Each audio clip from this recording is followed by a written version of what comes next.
Hello बच्चों, आइए देखते हैं प्रश्न। द्विघात समीकरण में k का ऐसा मान ज्ञात कीजिए कि उसके दो बराबर मूल हो।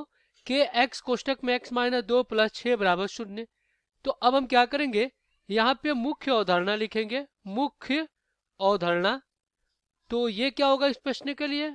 तो यहाँ पे हम मानक द्विघात समीकरण ए एक्स का वर्ग प्लस बी एक्स प्लस सी बराबर 0 लिखेंगे। और इसको हम क्या करेंगे, मान लेंगे इनके दो मूल क्या है, अल्फा और बीटा है। इनके दो मूल अल्फा और बीटा है। तो प्रश्न में कह रहा है कि दो बराबर मूल है, यानी अल्फा बराबर है बीटा के। जब दो मूल बराबर होते हैं तो उसका विविक्तकर क्या होता है, विविक्तकर ये डी शून्य के बराबर हो जाता है। कब? जब मूल बराबर हो, मूल बराबर हो। और डी क्या होता है, ये होता है, और डी क्या होता है, बी का वर्ग माइनस 4 गुणे ए सी। ये आपका विविधकर होता है।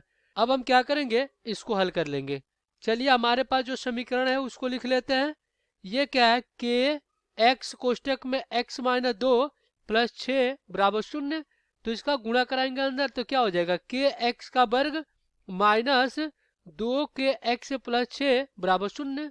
मानक द्विघात समीकरण से तुलना करेंगे तो a बराबर के, b बराबर माइनस 2 के, और c बराबर कितना आ गया, 6।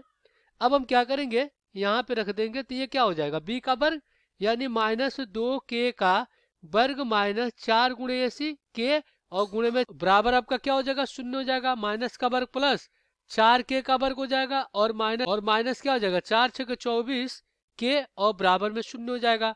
अगर हम 4 के इसमें से बाहर लेते हैं तो क्या हो जाएगा, के माइनस 6 बराबर आपका 0 हो जाएगा।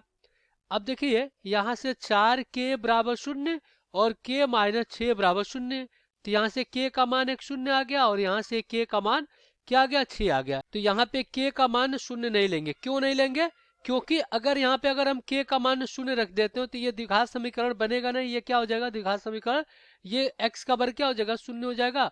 तो यहाँ से के का मान को हम छोड़ देंगे, तो अपना के का मान कितना आ गया, 6 आ गया।